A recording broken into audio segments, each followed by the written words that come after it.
Hello, ladies and gentlemen, Deja Vu here, coming at you with the second game of STX Seoul versus Air Force Ace. This is going to be Hwasin and Ruby on Moonglaive. We're going to have Hwasin in teal at the 12 o'clock position, Ruby in orange at the bottom right. So this is going to be a TVT. Moonglaive is a 3-player map. Other start position is bottom left, going to be empty. And if you haven't watched my other commentaries on this map, the important things to worry about on Moonglaive are there's a back entrance to your natural expansion, and also there is a raised central ground that, if you can take it in a TVT, allows you to bombard the natural expansions, the exits to the natural expansion. You can't actually hit the command centers or lines or anything from the central area. But you can actually tank from parts of the central area into your opponent's base and do some damage to their actual buildings if they build them a little bit towards the outside of their buildable area. You'll be able to start doing some damage there.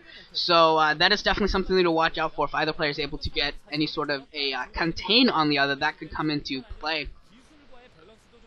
But Hwasin, Hwasin is a very solid TVTer. He is the red sniper, best against Zerg, but he's pretty damn solid versus Terran. He's he's a little over 50%, but I've seen him play some very good games versus Terran. He's kind of iffy, I would say, in his versus Terran. His versus Zerg is very consistently good, and his versus Terran is sometimes when it's there, he can beat the best of the best, and when it's off, he'll lose to, I don't know, last. He'll lose to last if he's really off his game or something. So but he can be really exciting if he's feeling good that day. And he's definitely one of my favorite players. So I have high hopes for him. I think he'll do pretty well this season. And his opponent is Ruby. They were actually showing, before this came up, they were actually showing the last week MBC was playing Air Force Ace. And that game was there was a game on Moonglaive between, I believe it was Light and Dark Elf, and they were showing that game. It was extremely, extremely epic. If you have time, go watch it. I am about to ruin it here, so if you don't want to know who wins, close your ears. But I don't think you should really worry about it, because it was just epic enough that you should just watch it. It was pretty much a 40-minute TVT that Dark Elf eventually lost after it went to battle cruisers, but it was pretty awesome. So if you're interested in that, go see it. Both players, I think, are throwing up their first factories right now, and it looks like, let's see, Hwasin still has 3 SCVs on gas, and I didn't get to see what Ruby had, unfortunately. And yeah, I don't think either player is doing anything particularly interesting quite yet, I don't think. But it does look like Ruby's actually going to get a scout, and he's not going to go too hardcore for a scout. Not going to push too hard onto that. And it looks like Ruby, I think, only has 1 SCV on gas is what it looks like, so this could be an expansionary build from him. 1 factory right into expansion. That would be my assumption right now, if he just sticks to that. But yeah, I'm hoping that this could be another pretty epic game between these two players. I think Dark Elf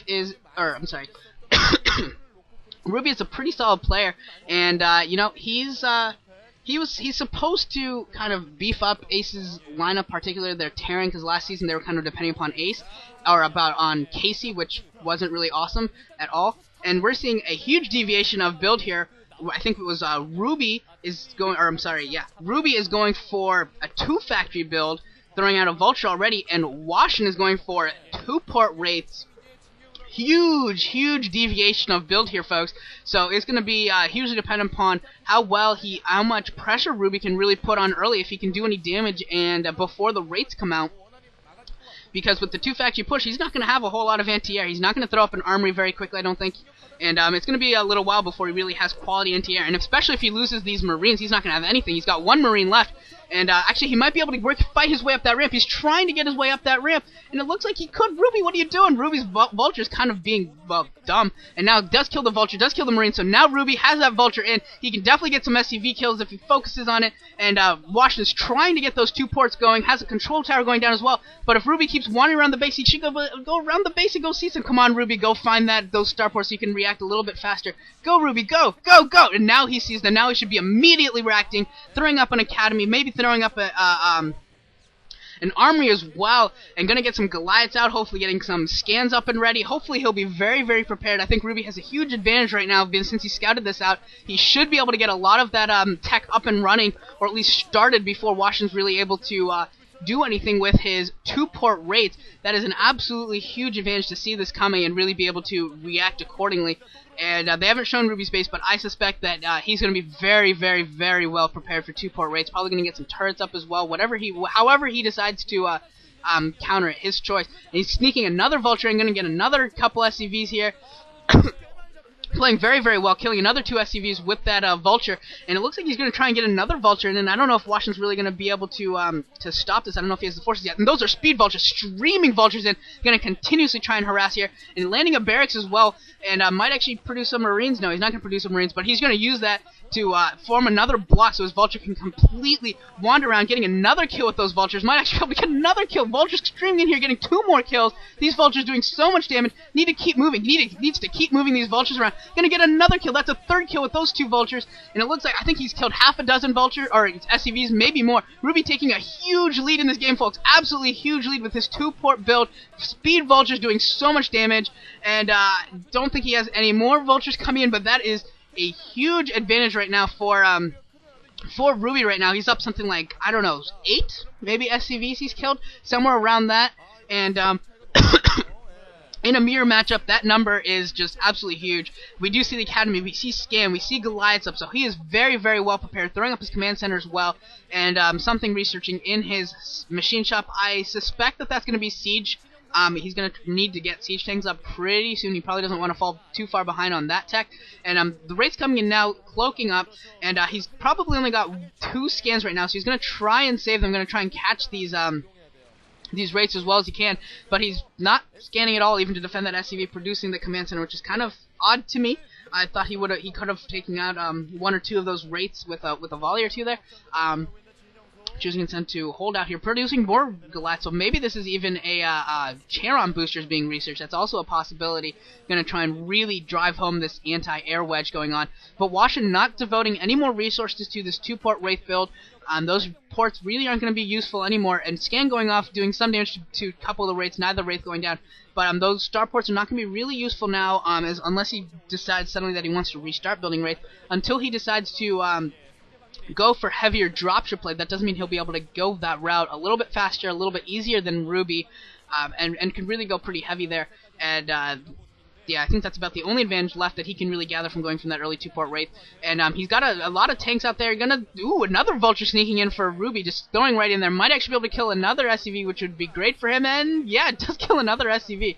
So Ruby doing some pretty awesome economic harassment here. But he really needs to start getting some tanks out, because he is down right now 3 tanks to none, maybe even 4 tanks to none. I think another unit may have wandered out to Hwasin's natural. Yes, Hwasin has taken his natural expansion. Ruby is working on it. I think it's floating over there. Yeah, it is floating over there. So Ruby's not going to really fall too far behind. It's going to be pretty close, especially with all the SCVs that he killed. With the saturations, he should be even or better. He should still be better, really, in terms of his count here. And Ruby also throwing down a lot of mines outside of Hwasin's base. He should suspect that this is coming.